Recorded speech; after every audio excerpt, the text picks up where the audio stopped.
while we're getting ready, waiting for everybody to sign in, I'll ask the best dressed guy on the call, Mr. Garver. What was your key takeaway from the R4 remote? So I always enjoy listening to Dave Liniger and his continued commitment to building the brand and pointing out how the basis for Remax is being the better agents who are always looking to build their business and being with a company that is totally committed to coming up with new ways to help them do that. And I think that was borne out in some of the new, some of the new data that came out, finding out that Remax, was the first company to do 2 million transactions, which was really a staggering number. But I didn't waste any time posting that on social media because I think that it just points out that, you want to be, we always talk about how our average number of transactions for Remax agents is double our closest rival. And I think that when you put a number to it, like, instead of 15.7 transactions, or now it's 17 point something transactions per agent, to put the number 2 million on it, I think really is very powerful. Yeah, I think that was definitely some really good data points to pivot off of. I was also, pretty intrigued at the themes that kind of continue to go through these conferences. And one of the themes that I'm just looking at a couple of the photos I took from the show is we were at 16.3 transactions in the US last year. There's an undertone of, hey, is the market going to crash? And I know, Bruce, you talked a little bit about it last week, but according to, let's see, what's the source here? Zelman and Associates. I don't know who the heck they are, but they did a study for NAR, and they found out that 35% of all the homes in the U.S. have no debt, no mortgage at all. 63% have positive equity, and only 2% have negative equity. Now, this is a completely different dynamic from 2008 when the market, kind of imploded on itself, and imploded for two reasons. Kind of irresponsible lending where people couldn't afford it, and also using your house as a piggy bank. So those two components are not going to be, in my opinion, the driver of any type of a repricing strategy. Let me see some other stuff here that I took away from this.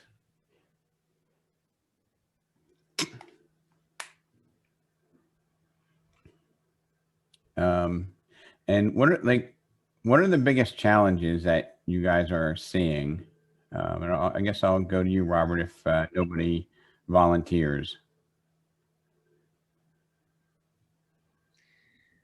So I wouldn't want to I wouldn't want to upset anyone, but my biggest challenge that I'm facing right now is dealing with being on the seller side of multiple offers. It's a great place to be, but wait, that is very upsetting to those of us who are on the buying side. I understand. That's why I said I didn't want to upset anybody, but it's difficult on the seller side too, and I think we need to be ready to and in a position to speak with our sellers to help them determine what's the best course of action for them to take. So, for example, because this is something that I'm kind of thinking about now because I have to come up with an answer for my seller, is that, we have 4 offers on a property that we listed for $1,675,000. And one buyer in particular told their agent to tell me what number they would have to pay to lock it down today and not have any more showings, even though we have 7 more showings lined up. And my sellers are saying to me, well, what do you think? So this is totally the other side of the spectrum from what most of us are facing, but it's an all cash offer, of course. And it's, the numbers that we're coming up with are just so strange.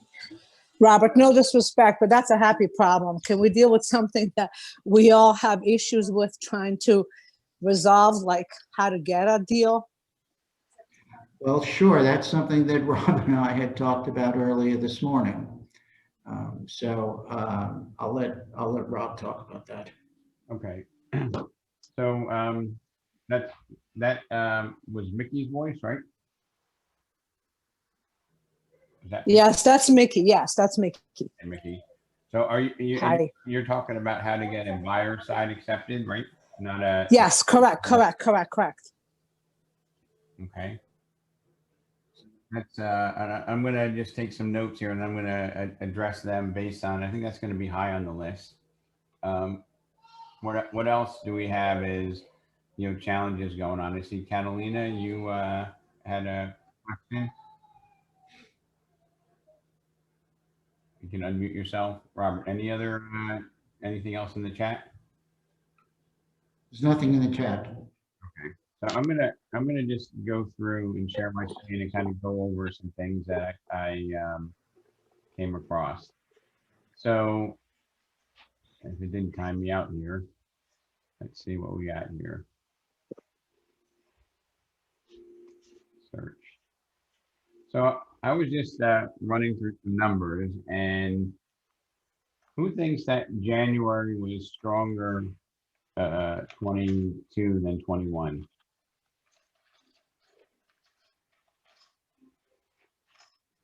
Does nobody have an opinion?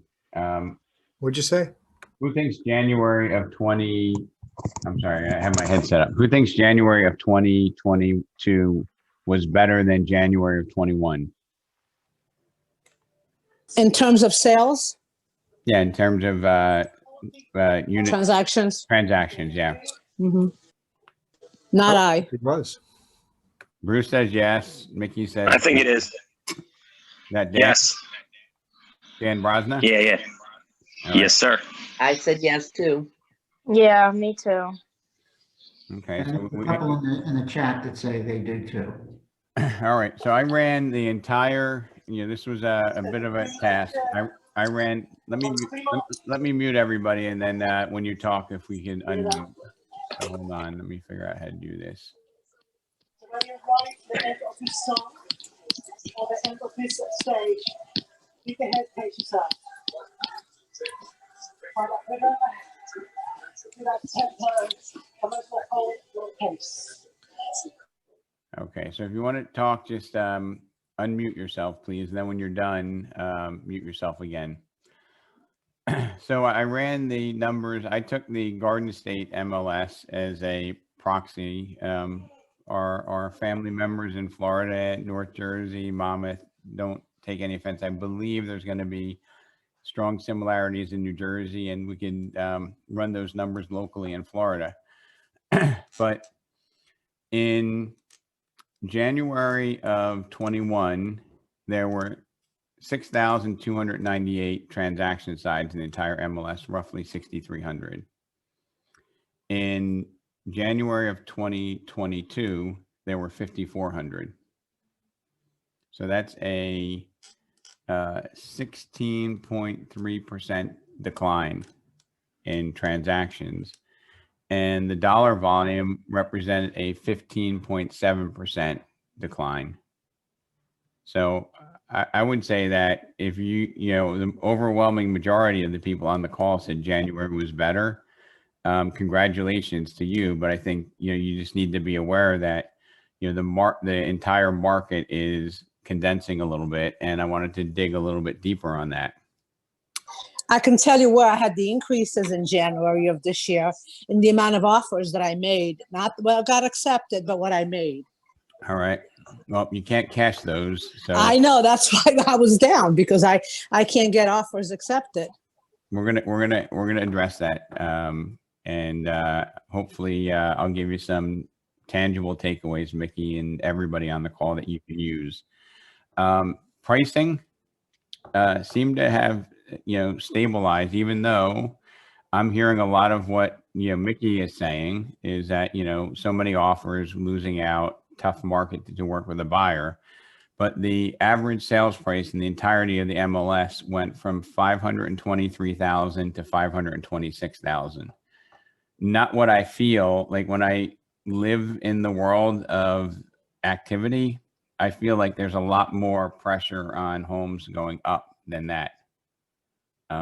And I don't know, anybody feel that the price increase year over year would be less than 1% on the entirety of the MLS? I thought it was at least 15 to 20% based on what I'm seeing. Yep. So we'll have to put together some statistics and kind of go over that, so that, real estate is entirely local. But if I'm looking at inventory and days on market, like I just, you guys can all see my screen, right? Robert, I'll have you be the proxy. You can see it, right? It's there. We see it. Okay, great. So in the town of Cranford, which is, next to our Westfield office, it shows that in February right now, or last month, there were 36 listings taken in 21 and 41 in 22, 5 extra listings.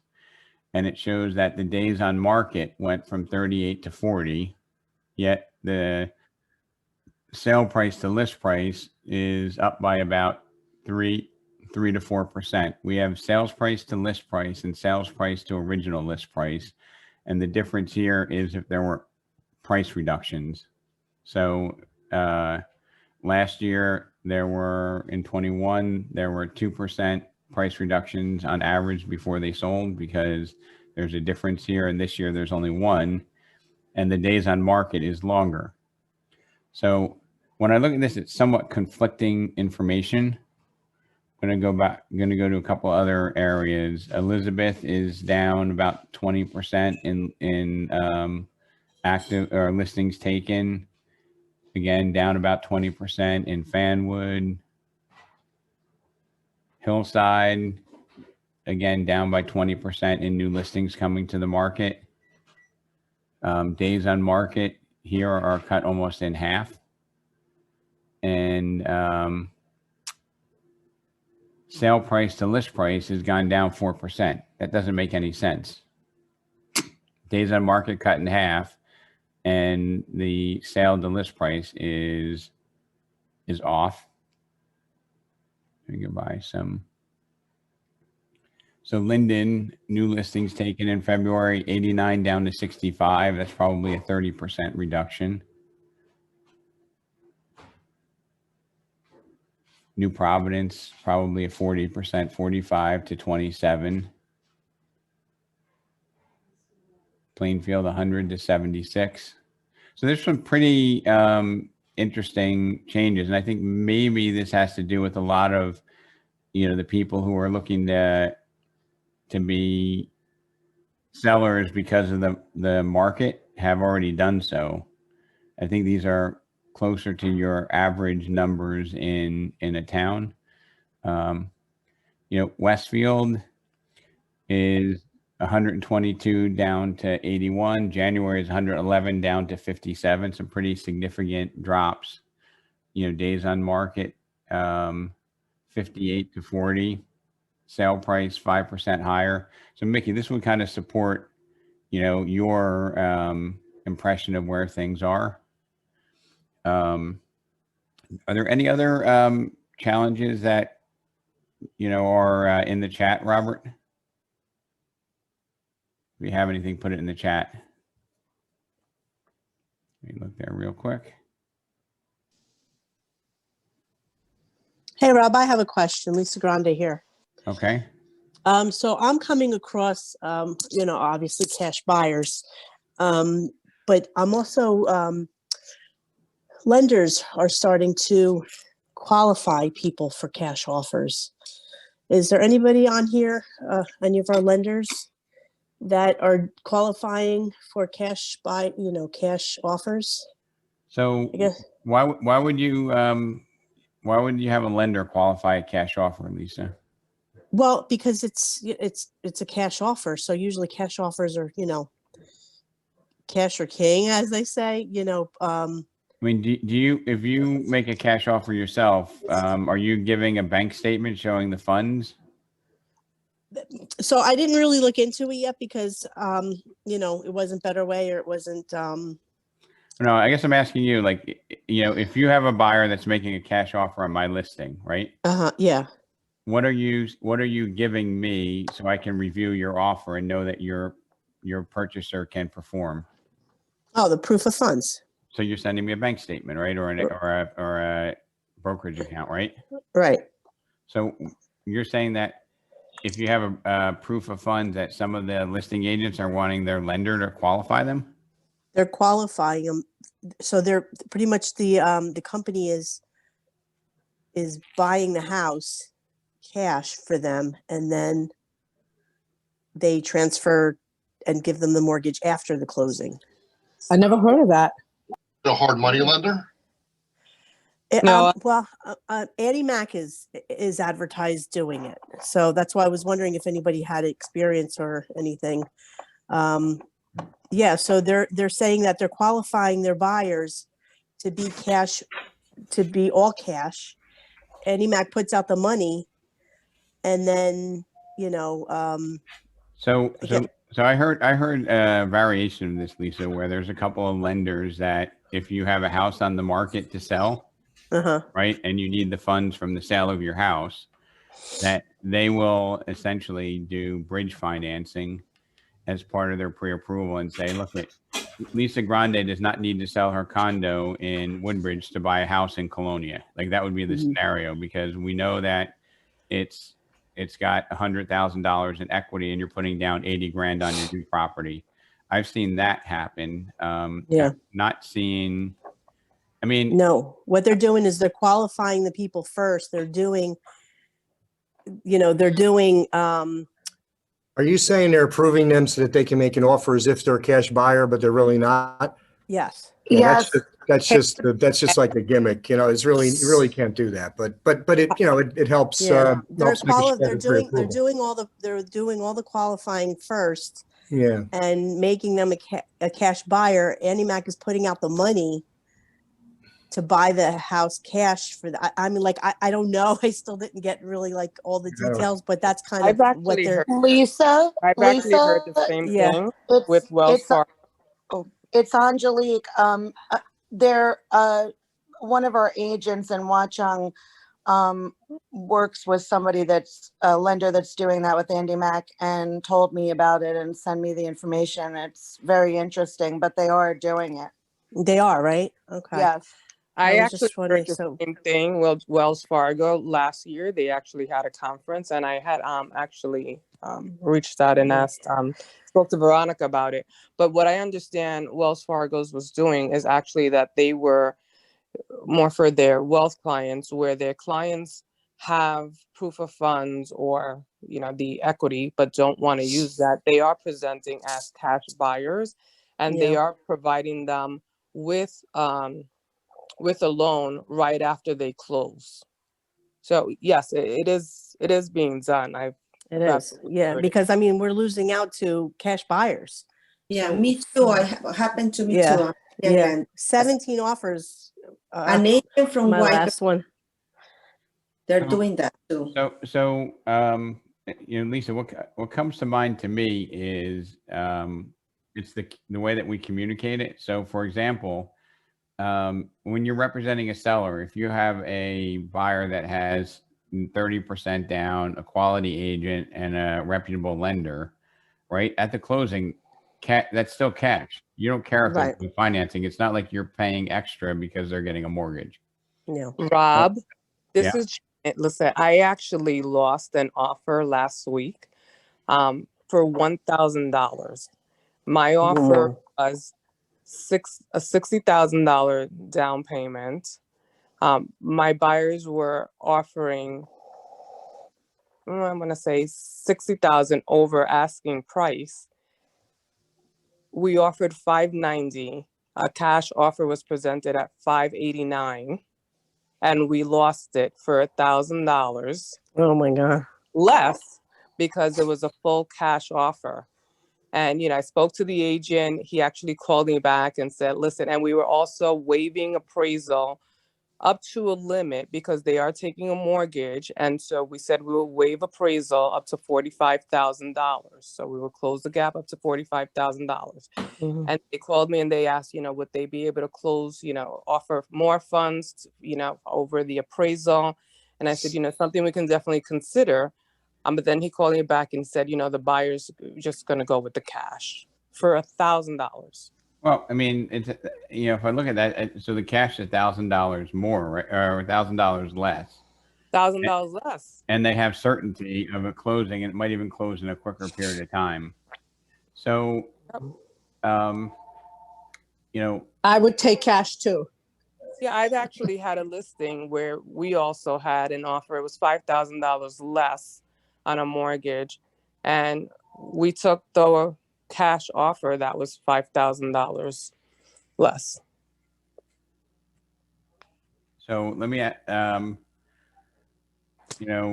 Money talks, my friends. Janet, when you had the conversation with the listing agent, right? Was it the fact that it would close quicker, or was it the $1,000? Like, did you get to the point where they would share with you what the motivation is? It's, the security of the cash. And that was basically it. I think there was still the concern. I think with the mortgages, now we're just seeing when you're offering over that much, it's the appraisal. But when you're offering cash, the appraised. appraisals usually aren't done. Is that true? Well, exactly. No. But Janet So was on the mortgage side. Right. So what I'm saying is that even if you're on the mortgage side, because we're offering so much over asking price, then the appraisal becomes a concern. I have started to either waive appraisal, or where I know there's a mortgage and we can't completely waive it, I limit it to where we believe we could close the gap. But that is a concern for a seller. They know that this will likely not appraise when we're offering 50, 60, 70,000 over asking. And I don't know about other markets, but in my market, in Mammoth, that's absolutely what I'm seeing. I have clients that were going 50, 60, and when I go back and look, it closed for 70, 90,000 over asking price. And in most cases, it's cash. Who has a strategy that you want to share about how you address those type of scenarios? Because we have some, really talented, frontline people on this call here. And I just want to see if there's anybody that wants to, chime in here.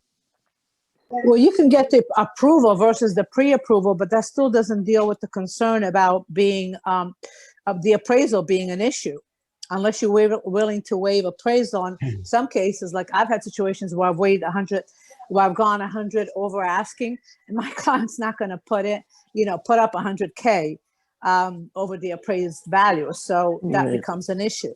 So let me ask you, who in a multiple bid scenario here, and I think it's very highly unlikely, but who's asked to say, hey, can I meet with you and the seller just to present my offer for 5 minutes? They say no. I imagine most people would, but I imagine if you went to 5 agents and said, hey, you know what? I really enjoy working with you, Mickey. Can we set up a 5 to 10 minute meeting with your seller, either via Zoom or in person, where I can share with you my client's offer? In most cases, I've actually even tried that. I was going to present it in person. They're so busy because they have so many offers and their phone. Mickey, I just had to mute you because there was so much background noise. So can you please unmute yourself? Go ahead. Mickey? Yeah, hold on. It's having an issue. Let me lower my TV in this case.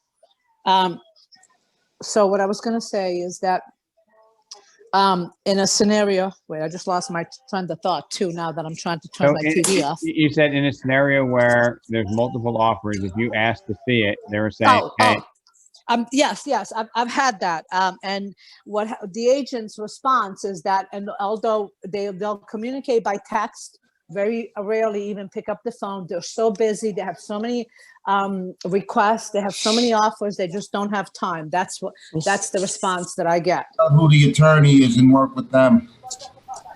Yeah, but What's I was that? on that side too. And, the bottom line is they look at that number. They look at how much is coming in. I had an agent do that. One agent out of the 5 offers that I got on my listing last year in Piscataway. And, the bottom line is, it's all about the numbers. Can I ask, has anybody had their mortgage rep, maybe Bruce can attest this, is actually go through the application process? You're already beyond pre-approval. You know that they can substantiate well over $500,000. And Bruce said, the application process has already been completed. We're beyond pre-approval. This is our commitment letter from underwriting, and it's with a reevaluation price by underwriting once the offer is submitted. So basically, one of my clients submitted for like $595. The application process was done. Within that commitment letter, they said that underwriting must do a reevaluation within 5 days of the contract being approved by the sellers. So this is where the application process is already done. So you don't have to really wait that 45 days. You're cutting it down to 2 weeks. Yeah, but to The get application process is done. to get a commitment, don't you need an appraisal? That's the problem. The commitment is approved. Guys, can I pending appraisal. So let me just mention something. I think, we've all been, many of us doing this a long time. I mean, the bottom line is that, we could all do the right things and it just still may not work, because at the end of the day, cash is cash. But one thing I can tell you, in a way that I've been working with some agents to kind of reframe the way we talk to the borrowers about it. Obviously, we tell a borrower, look, if you're looking at a house for 800, the house is really 900. So I know you guys are obviously already doing that, right? But more importantly, I think everybody's bringing up something really important that's worth mentioning, which is, the waiving of appraisal is really the same as a partial cash offer. The only reason you're waiving appraisal is because you do have a level of liquidity where you could still compete versus somebody else. So if you have somebody that's an all cash offer, you could also reframe it in a way where my borrower is an all cash offer up to this point. In other words, as long as it appraises for X, which the people know it will, my offer is kind of the same as all cash. Now you could argue it's not, because there has to be some other variables that come into play, but that's really what this appraisal waiving piece is. And, if you're up against somebody that just is willing to overpay and they have all cash, I mean, look, we've all been in this business a long time. You're out. It's as simple as that, unless you get a chance to do face-to-face and you could, appeal to them in some other way. So I think recognizing that you could do all these full approvals, that's all great, but you're still going to just have to deal with the cash thing. And to me, I think waiving appraisals allows borrowers to have a percentage of their offer looked at as cash. That's the way I interpret it. Yeah, absolutely. Waiving the appraisal is helpful, and setting limits when your buyers can only, have a certain threshold absolutely has worked for me. But to your point, if it's cash, it's cash. And agents don't really want to speak to you. I have agents that I have relationships with, that I've worked with. And in those cases, I think they don't even really want to take my call. They call me after because they're trying to stay so unbiased in the transaction. But I think being able to have the lender, like, for example, anybody finds a Merca call, and I know, look, I'm not one to bash the, I mean, anybody a better way would call. There are pre-approvals that we will do where we could be more than happy to call a listing agent and make it clear that, look, this bar is putting 40% down, they're waiving the appraisal, but it's legit. It's not just a pre-approval letter. It's not BS. We can document, you can still show proof of funds in those situations. I've had people that have shown proof of funds for having to be able to waive the appraisal. So, you could do that as well. I mean, again, it just, you just have to do your best in those situations, you know? I was wondering, did anybody, you just brought up an idea. When you submit an offer in an email with your pre-approval and you tell the agent, I mean, what about copying the lender as well? Did anybody ever try that? I have my lender call the listing agent. Yeah. Yeah, I do that with a lot, especially for your group. A lot of people work what I call a listing agent. They actually call us too, but it's we call because a lot of people are saying they're putting 20, 30, 40% down. A lot of people saying they're waiving appraisal. We call to make it clear and offer and tell them we verified the accounts. And if the borrower wants to send over proof that they have the money, if you have someone that has, buying $1 million house and they have $500,000 in the bank, I mean, that's a big deal. That's almost, it's similar. It's not similar to cash, but there's a lot of variable there that they could waive appraisal, and that can help. This is one thing that I do is on my cover letter, I put in a bullet with the, my lender's name, how many years of experience they have, and their telephone number. So if they feel that they want to call them, and I know this is all on the pre-approval letter, but again, it's my way of, again, giving them summarizing the offer for them and some comfort in who I'm working with. You just gave me a really good idea. What I'm going to start doing is I'm going to start putting together a cover letter for my pre-approvals, soliciting that the listing agent does that, so that when my agents make the offer, there'll be a cover letter from me saying that, I want to discuss this and that, and I'm available to, for your sellers or whatever. So I like that idea for myself. So, Bruce, did you ever call, because I'm going back many, many, many years ago when I was in your chair, and I would call a listing agent, say, hey, I'm working with, Anne Marie and Mark, Janet Rodriguez client. We submitted an offer. They're really well qualified. By the way, how's their offer looking? And they tell you. Have you ever asked that second part? I have. Usually it's been my experience that when a listing agent calls me, you're saying if I ever called them or they called me? So no, I'm talking about changing the narrative where you intentionally call and say, hey. I haven't done that, but I have no problem doing that. I've had it where they call me and I've asked, how's it look? Because typically when they call me, that's an indication that they're putting heavy consideration on it. Right. But maybe say, hey, I worked with this client before. It's a repeat client. Janet's got, they're serious. By the way, how's their offer looking? And whereas they might not tell Janet, they might oh my God, I can't share that. But yeah, hey Bruce, you know what? They're like right now we have 2 more offers coming in. Right now they're 9,000 below the best offer. And I actually did have a situation once, and the guy did get the house. In fact, I'm in the process of it was just an underappraised, but we're still doing it. But I happened to know the listing agent, and I said, how's it look? What is a lot of offers? I said, look, he has, he can be flexible. I mean, go back to him. And I did say that, and they went back to him and he got the house. So I don't know if every agent will cooperate like that, but I usually try to stay out of real estate piece because I don't like to speak on people's behalf, but it did work in an indirect way.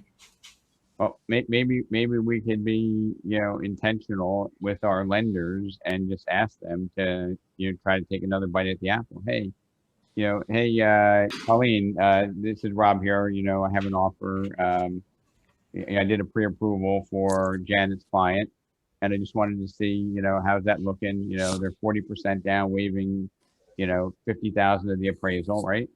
And then you build a little bit of a conversation, and I would bet you more times than not, they're going to tell you, Bruce, that's a great offer, but we have one for 20,000 more.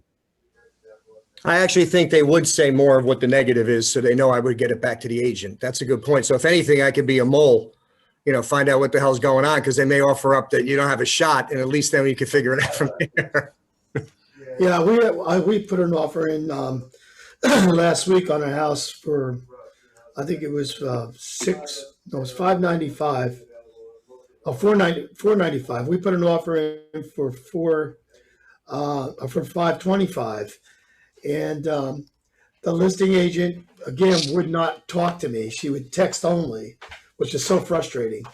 But she would text only, and I asked her, I says, well, how's our offer look compared to what you have? She says, well, I have many offers. She had an open house, so the next day they were going to accept an offer. She says, tell your buyer to give us your highest and best. I hate when they say that because we don't know where to go.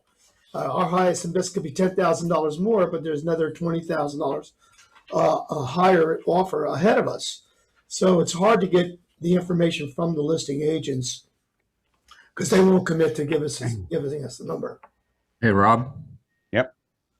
So I just had an offer approved where the lender actually, the listing agent was the owner of the house, and she worked with a trusted lender, and she wanted my client to get qualified through her lender, but my client wasn't willing to do it. So what they actually did is his lender called her lender and went over the numbers with them and discussed exactly how the loan was going to be structured. And that was kind of the pivotal point. He also discussed it with her and discussed it with her husband, and she went back and forward with a couple of different offers and ended up taking ours. So that's Peter. That's creative, and you know, kudos to your client for sticking to their guns and getting the job done. So as we're seeing, there's a lot of different ways to address what may seem to be somewhat of a dire circumstance. And Mickey, I totally understand where you're coming from. And you know, today is to try to just give us some different perspectives on how to address it. And I just lost my my train of thought here, but Can we also talk about how to possibly get listings? Because I feel like for me, that's the biggest challenge is the inventory. And I've even, and you know me, I'm not a big door knocker, but I've actually gone door knocking, and I'm door knocking on expired, withdrawn, and I'm still nowhere. Like, yeah, okay, yeah, I'd like to sell, but where am I going? And that's the typical reaction that I've gotten from people. all right. So, you know, Mickey, I'm going to tell you that I'm going to forward what Robert Garver sent me, the closing general session of the conference. Can you mute yourself, Mickey? Thanks. Nope. Oh. All right. Thanks, Mickey. So I'm going to forward you the closing general session, but you know, getting listings is about intention. Okay, it's not about hope. It's not about wish. It's not about, hey, I would like to get more listings. If you have intent, you know, and a strategy, it will happen. Okay. So for example, okay, this gentleman, Josh Altman, I think his last name was, he sold $4 million in real estate every day of the year last year for over 1.4 billion in sales. All right. So have I got your attention? I mean, many on this call haven't sold 4 million in a year. And that doesn't mean you're bad. That just means, hey, you know, this is at a different level, a different perspective. And, you know, you would think, oh, this guy is so successful, you know, it probably just comes to him easy. But no, I think it's the reason he's so successful is he has a different lens at what he looks at the problem, right? So when he goes to do his emails and his work, he goes to the Beverly Hills and Starbucks, sits there, lays out a bunch of his branding information showing that he's a real estate agent. So for us, you know, we'd put a big sticker on the front of our laptop. We'd put out a bunch of MLS sheets on the table. So somebody said, hey, are you in real estate? You know, he, you know, tells a story. I don't want to give it disjustice, you know, I don't want to destroy the presentation, but, you know, he sees a, you know, celebrity walk into Starbucks.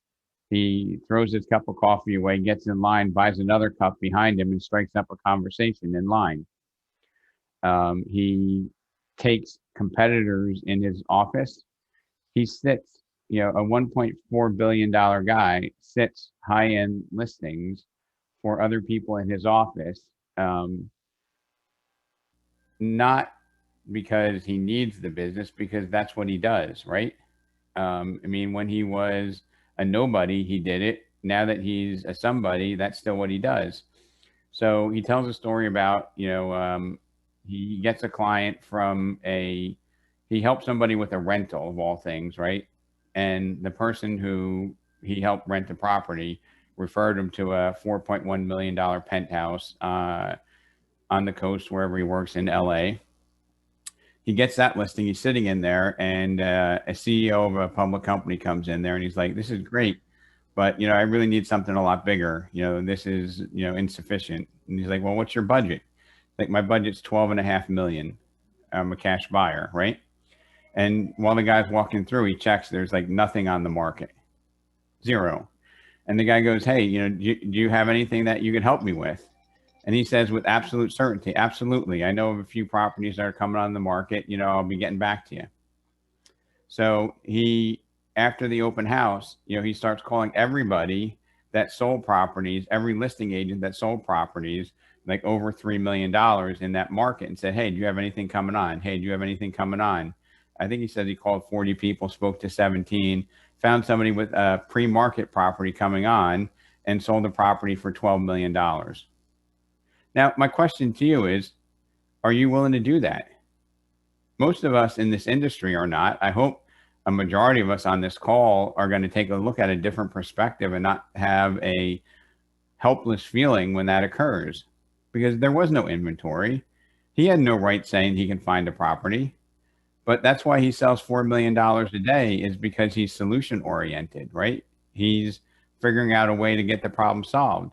So, if you're committed to what you're doing, it's really pretty simple. If Anthony, I'm looking at you there. If you're looking at a Point Pleasant, a property, for $1 million plus, and there's no inventory that meets that, I would download all the people that sold properties for over $1 million in Point Pleasant, and I would start calling them. "Hey, you got anything coming on? Hey, and I would keep calling until I got through, and I would build a relationship with those agents. So not only is it, I'm trying to find out about that transaction, but hey, I'm making a statement, Anthony, that I got $1 million buyer here, and I just want to be known as a player. And then they're gonna give you a call back when they have something like that. I don't know, Anthony or Ron, did you have a comment? Yeah. Well, first of all, when you're making that kind of money, you can put a lot of that money back into your business, so you have it to spend to make your business even grow bigger by hiring other agents, buyers agents, hiring, virtual assistants or assistants, and that helps you get get your business up to the next level. But if you're just an average agent making average money, it's hard for some of those agents to do that. But going back to Right. Can I push back for you for just a second? Sure. Anybody can look up all the sales in a particular market. Anybody can call those listing agents and ask if they have anything coming on, if they're committed. Okay. Well, yeah. And I think that he's an uber successful agent because he does things that others aren't willing to do. And my challenge to you, Ron, is that has nothing to, he made those calls himself. He couldn't farm that out to his junior person. He couldn't, have an ISA make those calls. He made and I'm sure it was incredibly inconvenient. The guy's wildly successful. He's doing a TV show. He's selling more real estate than anybody else. And yet he has the time to call people. I mean, it's a pretty sizable transaction, but most of us would just be like this. "Oh, Ron, this guy wants to buy 12. There's nothing on the market. I could have made a lot of money." Well, let me tell you, I just had a class last week about this. So I was telling the agents, if you can't find anything on the market, then cold call the neighborhoods that these people are looking in or around the areas, and find somebody that's looking to sell, in the next 3 to 6 months. And you could do something like that. Calling agents is a great idea if they have anything coming up. But I was telling them to start cold calling neighborhoods to find people that are thinking about selling, and because you have a buyer ready to go, call some expireds, call some for sale by owners. Those are the people that you can use to try to get your buyer into the game. So that's pretty much what I was teaching for the day. So Ron, if I called you up, and we did this role play, and I called up 25 people doing business in the market, say, "Hey, Ron, it's Rob here, Remax Select in Pompano. I just wanted to reach out and congratulate you on your awesome work over in, whatever market you're looking at," right? How would that make you feel? Oh, good. Yeah. Right. It would be a good and appropriate in beginning to a conversation, right? Sure. And I'd say, "Hey, I got a little problem. I was wondering if you could help me out." Now, after I butter you up and I say I have a problem, you think you might be able to help me out? Everybody's gonna say, "Oh, absolutely. What do you need?" Hey, I got a $1.2 million buyer looking to buy a penthouse. It needs to be at least 3,000 square feet on the ocean between Deerfield and Pompano. You got anything coming up? Yeah, it definitely would work. Right, but let's say he says, he or she says no, right? Then you're like, hey, you know what? If you ever get in a situation like this, if I have something coming on, feel free to give me a call. I'll just let you know what I got cooking as well. Hey, I look forward to working with you on a transaction soon, right? Now, when I come in with the listing, after having that dialogue, how do you think Ron Piccolo is going to feel when I present my offer versus the other agent that just emails it in? You want to do business with that guy for sure. Right? Because has anybody ever called you, Ron, and congratulated on your dominance in a particular market, asked you if you had anything coming on soon that you didn't know? Yeah, of course. Yep. I bet you it's probably not a tremendous amount of people doing that, right? So you'd be No, it's just a low percentage, but I do get those every once in a while because I have a big farm area. Yeah, that happens. I think, Rob, I think there's another spin to it. If somebody called me and told me they were looking for, or they had a $12 million buyer, and did I know if anything was coming up? Do I have anything? I would get myself out there and start looking. So I think what it also does is stimulate everybody that you call to start looking for a property like that, because they know somebody that's got a buyer. But you know what most people do, Colleen? They go to the bar and say, shucks, man, if there's only a $12.5 million listing, I could have made 600 grand or whatever it is. You know what I mean? So it's a matter of having a different perspective and looking at some things a little bit differently. And those who are successful don't rest on their laurels. Those who are successful have different strategies and approaches. And even though you would think they don't have the time to implement it, it's second nature. Okay. He's like $12.5 million buyer, no inventory. What's standing between me and putting that in my resume of success and in my checking account? The only thing standing between me and that commission is me. What am I going to do about it? Right. But also, the piece that, I think one thing that's just so important is the fact that he answered, yes, I can. Because everybody else is saying no. Everybody else is sitting and saying, oh, shucks, and doing whatever. So to be the one that says you can do that, there really isn't a downside, even if you can't find a property, because now you have that buyer that you're going to work with in some other capacity. So that's really where it starts, just the way the guy's thinking differently, that if anybody can, it's me. Rob and Bruce, this is Angelique. I just wanted to say I have a buyer who was recommended to me by my prior clients. They can go up to about $1 million, and there's been nothing on the market. And I think I got more stressed out than they did. And I did reach out to friends of mine. I have a friend, and this was, is a little sad, but she had recently shared with me she's going through a divorce, and she lives in a town and has a house that my new clients could potentially be very interested in. And so I met her the other day.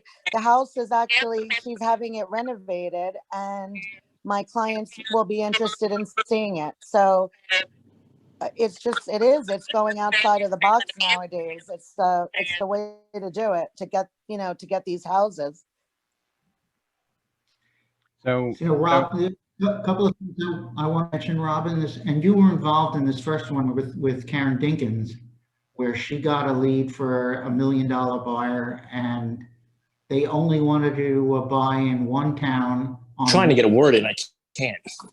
On one side of the street, because it had views of Manhattan, and there was nothing for sale. But she wrote letters to everybody on that side of the street, and then she actually met up with you and went door knocking. And someone on the street said, "Oh yeah, I got your letter. I do have a realtor, but yeah, we would sell our house." And they put that deal together, and it was the biggest, commission that Karen ever got. But that was like a hustle. Let's find something that isn't on the market. Thanks, Rob. Thanks for sharing. Somebody was trying to pop in. It's me, Rob. Yes. It's Littman. Rob Littman, how are you? Good.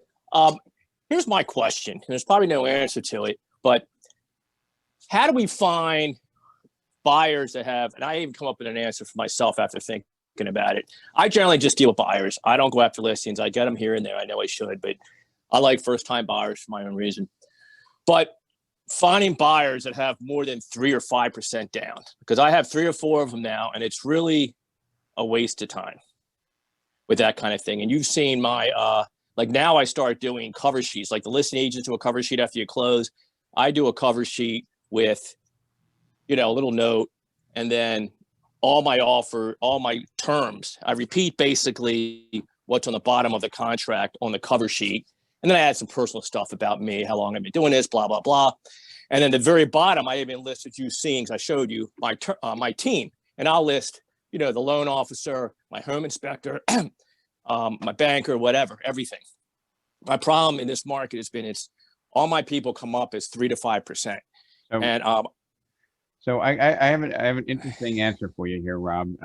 One of them is, you know, just giving examples of what's been happening, right? Say, you know, look, over the past year or whatever period of time, you know, I've made 57 offers with people with less than 5% down, and we get a 6% acceptance rate. If we could find a way to come up with some more money down, okay, you're going to save on PMI. This is what would change on your payment. You know, is there any way that you could find some extra money so that we can get you in the house? And I would also say, look, if you're putting less money down, you know, in order to get an offer accepted, there's a strong possibility that you might have to pay more to be more attractive than somebody putting a larger down payment. And, you know, probably, I'm going to guess it would be, you know, 50 to 90% of them are like, hey, I can't do any more, right? But there's probably, you know, 10 to 40% that are going to say, hey, I go through all that. I've talked to Eli about the 8-10-10 loan. I've talked to my people about gift letters and all that kind of thing. I actually had to call it because I lost a buyer, first-time buyer, about a week ago. So I basically told him, here's what you got to do after we made the first offer to get an offer. And he just didn't think I was on his team because. All right. Can I just interrupt you for a second? Yeah. All right. I wouldn't be on your team if you told me what I got to do. And I love you, right? Yep. If you told me what I got to do, I'm probably going to fire you. But if I went, he did. He did? Oh yeah. So if I went to you and I said, hey, here's some statistics here, Rob. People that are putting down 3.5%, you know, from what I've looked at in my brokerage, are paying about 4.5% more to win a bid, and they're losing bids at a level of 7 times greater than people putting down 20%. Now, with those statistics, you know, what approach do you think we should take to try to get an offer accepted at a reasonable price? And then, you know, a good amount of the buyers might say, hey, let me see if I can liquidate some money in my 401k. Let me see if Nana can give me some of my inheritance. Let me see if my brother can hop on as a co-buyer. So we tell Rob, when we tell them that, this is what you need to do, you just create resistance. If you give them information, you say, hey, what do you think we need to do? Okay, it's not going to work all the time, but you're going to get a better outcome. I mean, I wasn't that blunt with him, but I was somewhat blunt. No, Rob, I get it because you're frustrated, but that's like, this is the corollary to when you go on a listing conversation, right? And they're overpricing it, and you say, hey, you know, if you price it like that, we're not going to get any offers. We're going to have to lower the price. Like you're just butting heads with your future client. And if you say, hey, you know, Rob, if we list it, you know, 75 aggressively, we list it lottery style, right? And let's just say for some reason it doesn't sell. What are we going to do? How long are we going to wait before we adjust the price? And you know, a seller's going to say 2 weeks, a month, right? So Rob, in a month, when we lower the price by 70,000 or 50 grand, and now we get some people that are interested in it, how do you think they're going to approach making an offer? And I ask you as the buyer, as the seller. So your beautiful house has been on the market for 30 days, had a $75,000 price reduction. How is a buyer going to process making an offer?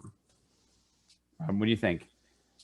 Yeah, okay, but we're side. I get you, but we're sidestepping my question. I gave you an honest thing of what I did last week or two, which I really do, because I do fairly well, and I deal with all buyers, and I'm friends with these people afterwards. It was just I was being a little too honest. But my question is, I actually came up with a good idea 20 minutes ago, which I would have thought about 3 weeks ago.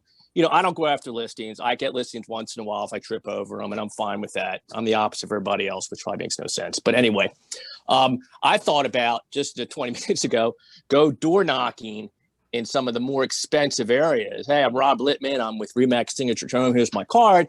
I was wondering if you know any people looking to buy a house. I'd love to represent them. I have no problem saying that because they probably wouldn't be. They're used to people knocking on their doors asking for listings, and who knows? Maybe I'll trip over a listing. But usually people with money know people with money. So if they happen to have a buyer, it's probably somebody who might have more than 5% down and might have the 20% down where I could really have a better shot at winning a bid. What do you think of that? I mean, I don't see any downside to that at all. I mean, I just think it requires a lot of your time. Rob, so does knocking on doors, going after listings. No, I look, Rob, success takes work, right? It takes commitment. Mm-hmm. So, I love the strategy and I would just measure it. I think it would work great, but I would measure how that time is spent. And when you say, hey, I don't really specialize in listings, you know any buyers. No, I'm not saying that. I'm not. Well, but I mean, that's the overreach. Somebody might say, oh, well, would you be interested in bringing a buyer to my place? And then you got a listing, Right. But, so when you say I sidestep the question, can you just be more specific? Because I don't want to sidestep any questions. Well, we got into,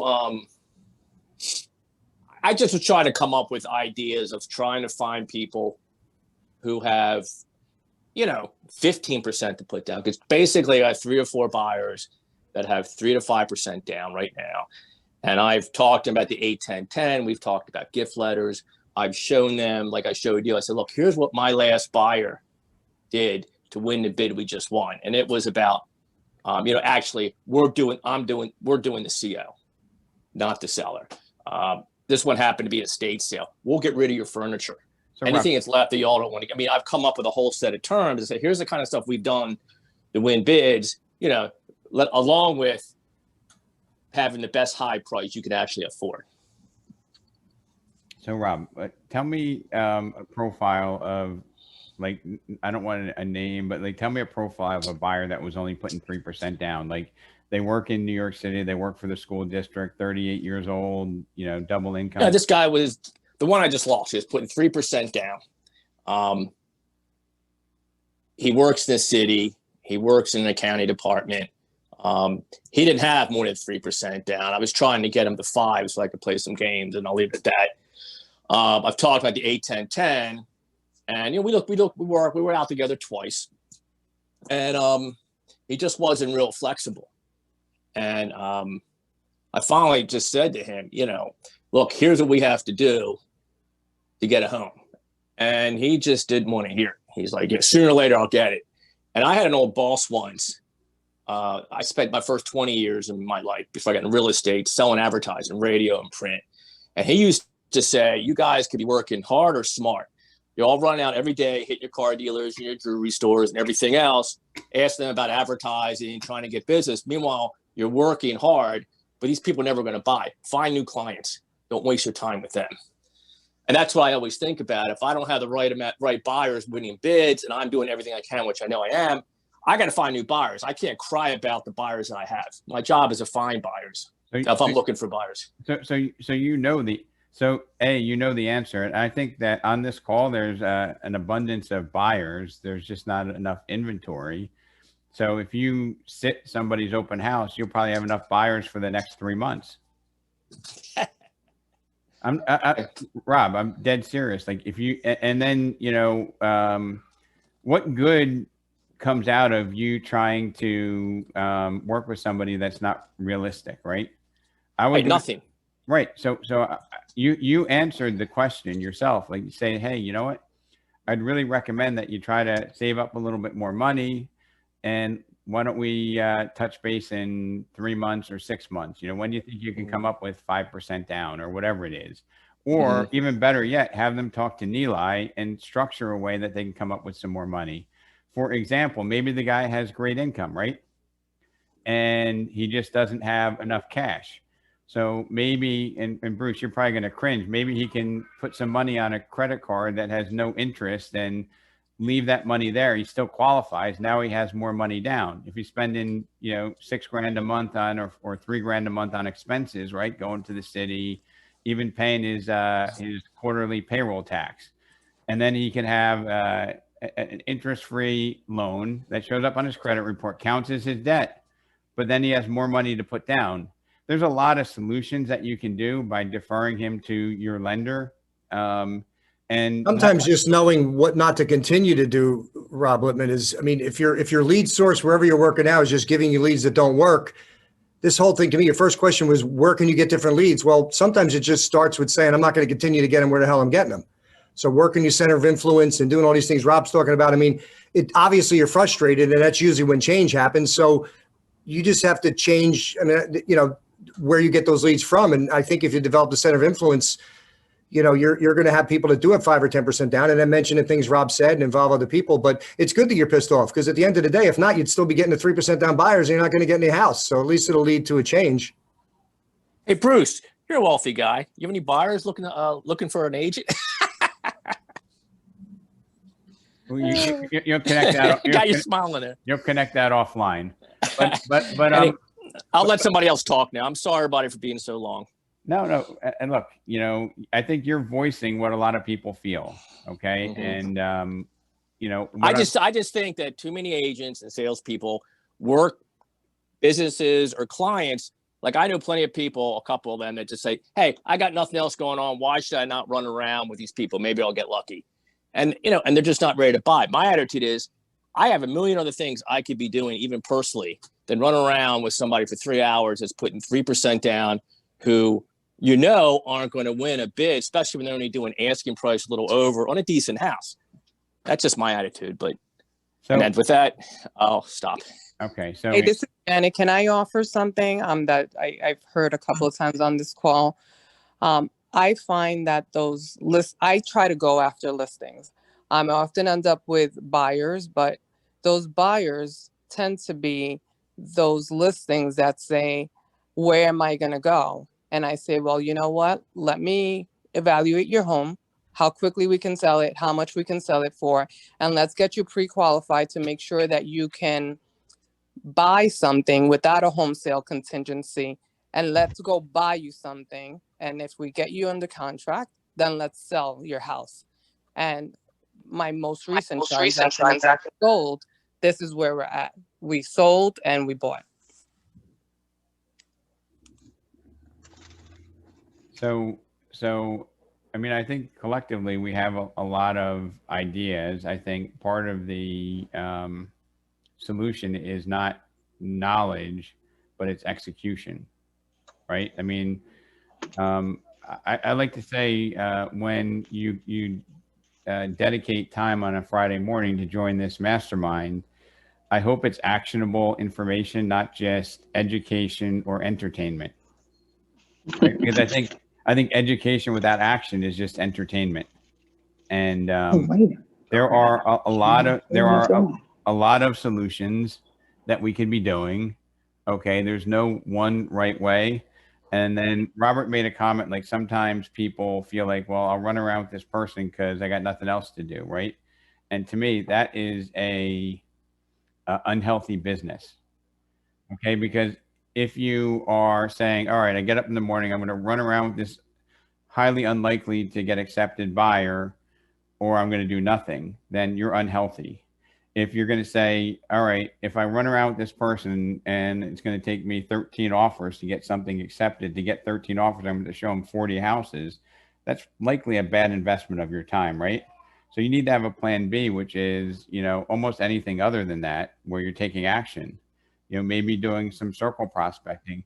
Maybe you do some networking events, right? You go meet with people. Maybe you call everybody that you know, right? And say, hey, Colleen, I just wanted to reach out. I know we haven't touched base in a while. I just wanted to let you know that interest rates are starting to go up. If you know anybody looking to buy, maybe you might want to just pass their name along to me. I'd love to help them out.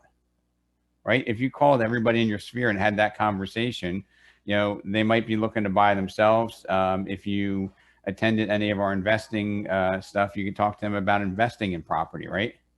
Hey, I know you've been in your house for 13 years. They might have no mortgage. They might be one of those 65% of people that have a large amount of equity. They might be able to borrow money at 4% and buy an investment property with a 28% return, giving you a commission. Right? I mean, there's nothing wrong with, what I call good debt. Like good debt is you borrow money on your house. That's good debt because you're buying an appreciable asset. If you've managed your finances where you have a lot of equity and you want to take a second mortgage out on a home to buy another home where you're going to borrow at 5 or 6% and you're going to yield 28%, I think somebody might really appreciate that conversation. Right?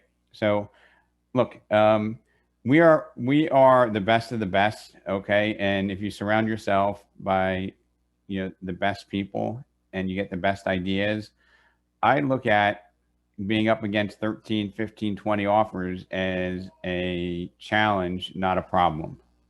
Okay. If you are, go back to when Carl Lewis or, Usain Bolt was running, right? There's always 4 heats and there were like, I don't know, 7 other people in each heat. So he's running against 40 people. But if you're the best of the best, you're going to win the medal every time, which is the accepted offer. Okay. Doesn't really matter what the quantity out there is. It's the quality of execution. And if you got a crappy offer, having a great dialogue isn't going to make it work. Okay. The whole process is having a conversation where you're transparent with your client about, hey, what do we need to do to get these offers accepted? And then having them, tell you, well, I think we need to make a really aggressive bid. I think I need to find a way to get more money down. Right. And they're coming to you with that is the real mastery here. It's not the manipulation. It's the mastery that the best professionals are doing. And, the fact that, home sales are down by 16% doesn't faze me a bit. Right. The fact that, there's still inventory shortage. I'm going to be competing against a lot of people just means I need to find a different approach. Right. If I'm working in, I'm sitting here in Westfield. If I'm working in Westfield, right? I want to take a look at the agents that have done the top 10% of all the sales. I'm going to build a relationship with them because when my offer comes in, they're going to know who I am, right?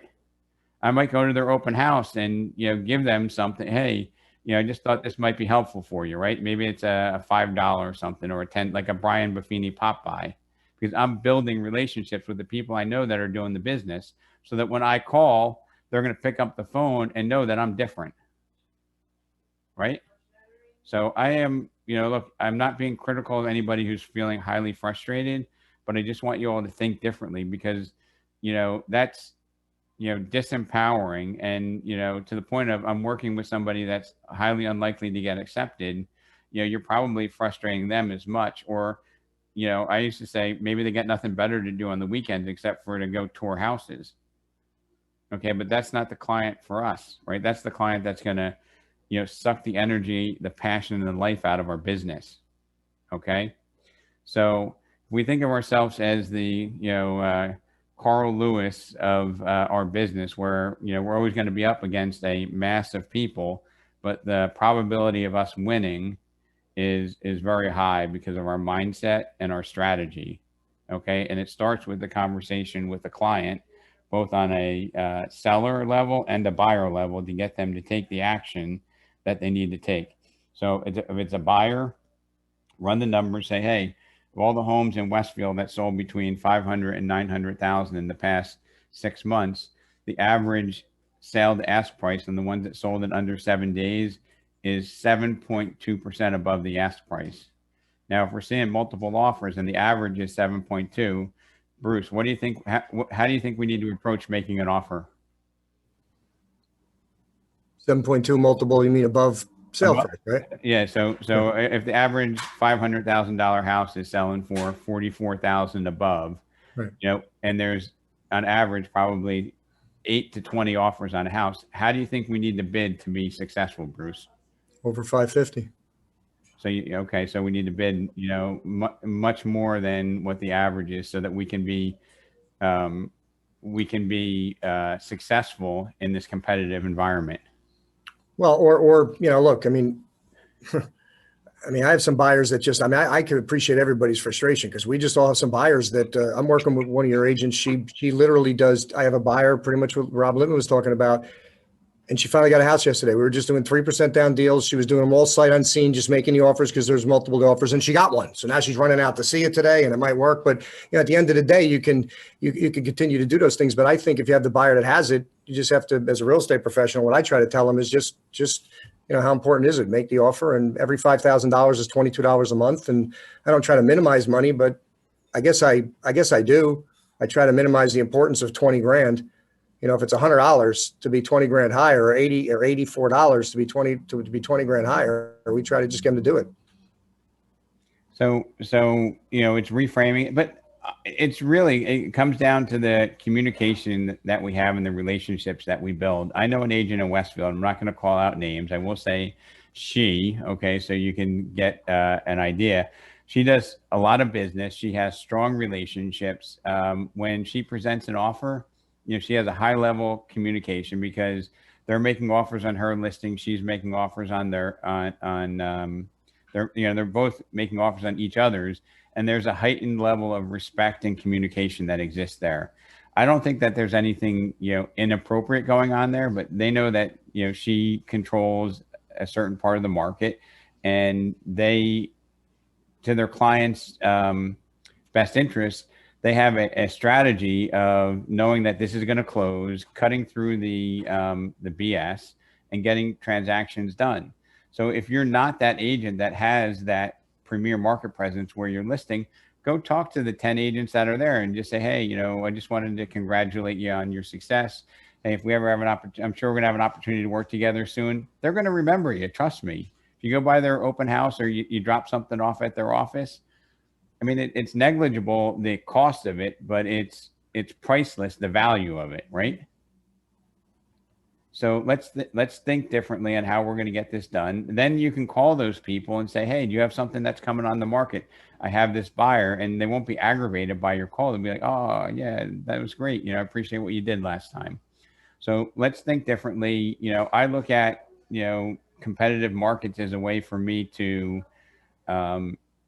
identify my value, because we can thrive in a competitive market as opposed to an uncompetitive market where anybody can get something done. Okay.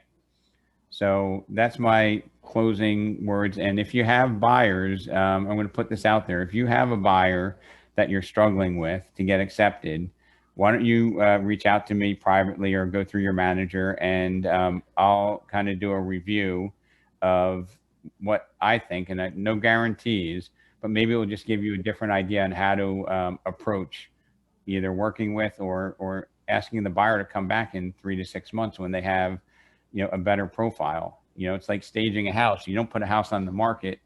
You go out there and you say, this house needs some work. Maybe we get it on the market in 60 days. We need to get it prepared to go on the market. Maybe we need to prepare some buyers to enter the buyer's market now, right? We need to stage the buyer. So I appreciate you guys. I have a Winston Churchill quote on my desk for those of us that can't get the positivity all the time, because even myself, it's a positive thing, but it's in a negative context. It says, if you're going through hell, keep going. So we've all been through this market before. Just keep going. We'll get through it. And I just I love what we do, good or bad. All right. So, you make the different market into a positive. So it's a similar spin on that same quote, Bruce, but we don't give up. Thanks, everybody. Have a great weekend. And please take me up on that. I want to have a story-worthy life that we could share next week.